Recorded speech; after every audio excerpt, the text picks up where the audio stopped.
Life has many stories. Here's one that might just change how you see yours. Have you ever met someone who didn't quite strike you at first? Someone you brushed off, only to realize later that you were looking through the wrong lens all along? Sometimes we let first impressions decide the entire story. We build fences around people we haven't even taken proper walk with. It's like reading a book by only its first sentence, then tossing it aside, assuming you already know the ending.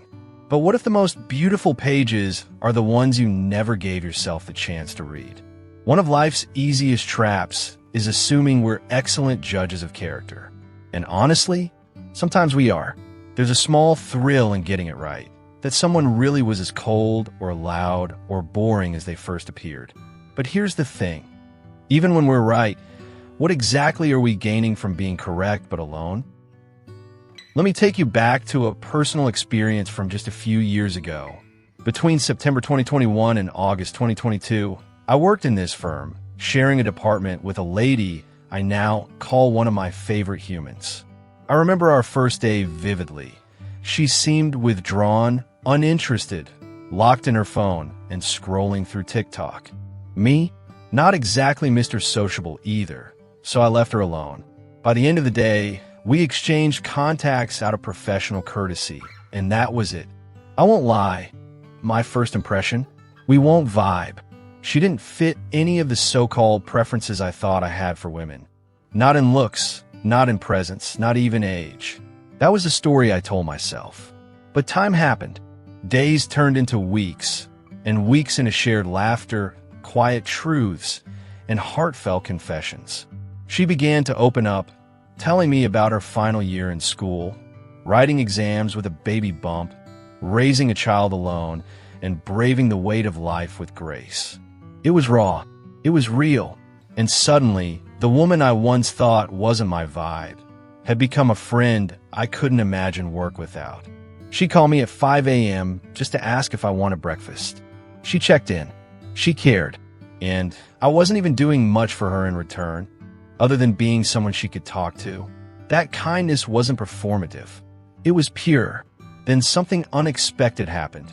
The same eyes that didn't find her beautiful at first started to. Not because of romance, but because of connection. Because once you learn someone's heart, your perception shifts. The beauty becomes undeniable. She grew into someone I genuinely admired. Elegant, warm, magnetic in her own way. And suddenly, the concept of my type felt embarrassingly shallow. That was the day my definition of beauty expanded. I've heard people say beauty comes from within, that it lies in the eyes of the beholder, but I had never lived that truth so clearly until then. You see, something fascinating happens when you begin to truly experience people. It's like your senses rewire themselves in response to the connection you build. The more I got to know her, her kindness, her sacrifices, her warmth, the more everything about her became radiant in my eyes. Her smile felt warmer, her voice sounded softer, and even the way she dressed seemed to glow with elegance I hadn't noticed before. It wasn't that she had suddenly changed, it was me. My experience of her had brought a deeper layer of beauty to the surface, and now, even the things I might have dismissed on the first day felt unique, even attractive. It was as though the more I saw her heart, the more my mind adjusted to highlight everything goof about her. It taught me that beauty isn't fixed. It shifts and expands in the presence of genuine connection. But perhaps the real takeaway here isn't just about beauty. It's about how much of a role intentionality plays in everything good and lasting. It's about how little it sometimes takes to genuinely appreciate someone.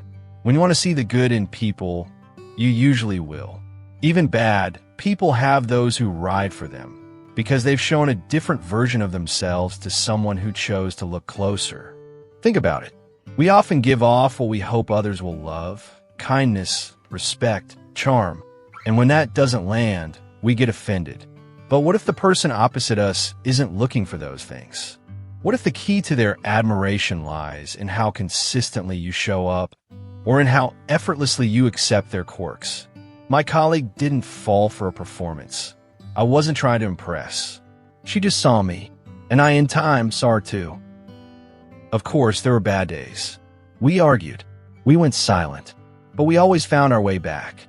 Because real bonds are made not from perfection, but from the choice to stay, through the messy and the magic. And that's what this story is about. Giving people the space to be more than just a moment. Someone might argue that humans adapt, that we were only close because of our working environment. Maybe. But then again, not every coworker becomes your person.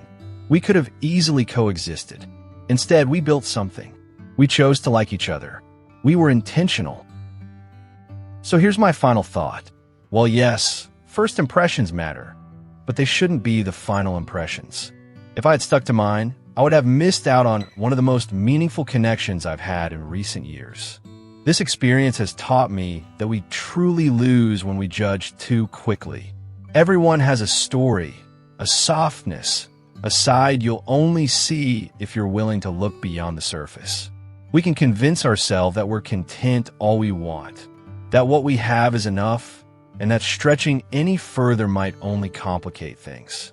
And sure, life doesn't always demand more. But what if more was possible? What if beneath the surface of that colleague, that stranger, or that friend you once brushed off, lies an unexpected kind of joy, connection, or companionship that could make your days lighter and your life fuller? There's no harm in wanting to be happier. Life is meant to be lived in color, not grayscale. And while peace is good, happiness, true, deep, soul-refreshing happiness, often lies on the other side of open-mindedness. So what's the harm in opening the door a little wider? So find the good in people, especially if you hope for them to become your people. Don't let someone special slip away just because of how they appeared at first glance. You could be wrong, and in that error, you could miss out on someone whose presence might bring you peace, joy, growth, or even a daily 5 a.m. breakfast call. Look again. Experience them.